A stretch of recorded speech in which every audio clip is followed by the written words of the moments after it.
ಈ ವಿಡಿಯೋನ ಎಲ್ಲಾ ಪೇರೆಂಟ್ಸ್ಗಳಿಗೂ ಶೇರ್ ಮಾಡಿ. ಯಾಕೆ ಅಂತಂದ್ರೆ ಚಿಕ್ಕ ಮಕ್ಕಳಲ್ಲಿ ಹಾರ್ಟ್ ಅಟ್ಯಾಕ್ ರೇಷಿಯೋ ಜಾಸ್ತಿ ಆಗ್ತಾ ಇದೆ. ಸೊ ಯಾವ ತರ ಜಾಸ್ತಿ ಆಗ್ತಿದೆ ಅಂತಂದ್ರೆ ನಾವು ತಿನ್ನೋ ಜಂಕ್ ಐಟಮ್ಸ್, ನಾವು ಅನ್‌ಹೆಲ್ದಿ ಫುಡ್ ತಿನ್ನೋದು, ನಮ್ದು ರುಟೀನ್ ಅನ್‌ಹೆಲ್ದಿ ಇರೋದ್ರಿಂದ ಮಕ್ಕಳು ಅದನ್ನ ನೋಡಿ ಅದನ್ನ ಅನುಸರಿಸಿಕೊಂಡು ತಮ್ಮ ಜೀವನದಲ್ಲಿ ರೂಢಿ ಮಾಡ್ಕೊಳ್ತವೆ. ಸೊ ಅದು ಎಲ್ಲೋ ಒಂದು ಕಡೆ ಜೀವನಕ್ಕೆ ಮಗುಗೆ ಇಂಪ್ಯಾಕ್ಟ್ ಆಗ್ತಿದೆ. ಇನ್ನೊಂದೇನಪ್ಪಾ ಅಂತಂದ್ರೆ ಎಷ್ಟೋ ಸ್ಕೂಲ್ ಕಾಲೇಜ್ಗಳಲ್ಲಿ ವಾಶ್ರೂಮ್ ಹೋಗಬೇಕು ಅನ್ನೋದು ಒಂದೇ ರೀಸನ್ಗೋಸ್ಕರ ನೀರ್ನ ಕಡಿಮೆ ಕುಡಿತಾ ಇದಾವೆ ಮಕ್ಕಳು. ಯಾಕೆ ಅಂತಂದ್ರೆ ಇದು ಒಂದ್ ದಿವಸ ಮ್ಯಾಟರ್ ಆದ್ರೆ ಕಾಂಪ್ರಮೈಸ್ ಆಗೋಣ, ಒಂದ್ ದಿವಸದಲ್ಲ ವರ್ಷಾನುಗಟ್ಲೆ ಇರುತ್ತೆ. ಸೊ ಎಲ್ಲೋ ಒಂದು ಕಡೆ ಮಕ್ಕಳ ಬಾಡಿ ಡಿಹೈಡ್ರೇಷನ್ ಆದಾಗ ಹೈಪೋವಾಲಿಮಿಕ್ ಶಾಕ್ ನ ಕ್ರಿಯೇಟ್ ಮಾಡುತ್ತೆ. ಹೈಪೋವಾಲಿಮಿಕ್ ಶಾಕ್ ಇಂದ ಹಾರ್ಟ್ ಅಟ್ಯಾಕ್ ರೇಷಿಯೋ ಜಾಸ್ತಿ ಆಗುತ್ತೆ.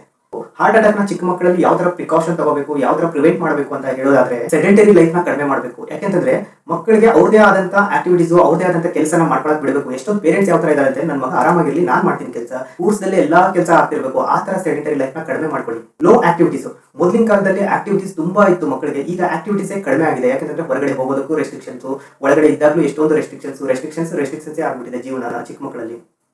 ಒಬೆಸಿಟಿ, ಎಷ್ಟೊಂದು ಜನ ಯಾವ ತರ ಅಂತಂದ್ರೆ ನನ್ನ ಮಗ ದಪ್ಪ ಆಗ್ಲಿ ಅಂತ ಬೆಳೆಯೋ ವಯಸ್ಸಲ್ಲಿ ಸರಿಯಾಗಿ ತಿನ್ನಿಸ್ತಾರೆ. ಸೊ ಎಲ್ಲೋ ಒಂದು ಕಡೆ ಓವರ್ ವೇಟ್ ಆದಾಗ ಅದು ಹಾರ್ಟ್ ಅಟ್ಯಾಕ್ ರೇಷಿಯೋ ಜಾಸ್ತಿ ಮಾಡಬಹುದು. ಯಾಕಂದ್ರೆ ಚಿಕ್ಕ ಮಕ್ಕಳಲ್ಲಿ ಅವ್ರ ಹೈಟಿಗೆ ತಕ್ಕನಂಗೆ, ಅವ್ರ ಏಜಿಗೆ ತಕ್ಕನಂಗೆ ತೂಕನ ಮೇಂಟೈನ್ ಮಾಡೋದು ಬಹಳ ಇಂಪಾರ್ಟೆಂಟ್.